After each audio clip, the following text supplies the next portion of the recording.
তো পার্কটা ঘুরতে ঘুরতে আমাদের এদিকে প্রোগ্রাম শুরু হয়ে যায়।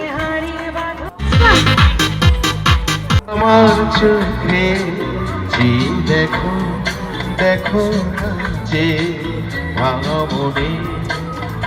তারপর ওইদিকে স্টার্টারের দিকে চলে আসি। তো স্টার্টারে ছিল কাবাব, মোমো, ফুচকার কফিটাও ছিল, যদিও আমি ওটা স্কিপ করে গেছি কারণ আমার পেটে আর একটুও জায়গা ছিল না। তো তারপর আবারও প্রোগ্রাম স্টার্ট হয়।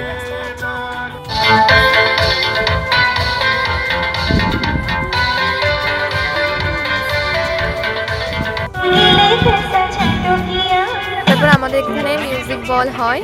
এখানে আমার বর দিদি উইনার হয়েছিল, ভীষণ মজা হয়েছিল। তারপর আমরা এখানে একটু নাচ করছিলাম টাপাটিনি গানেতে।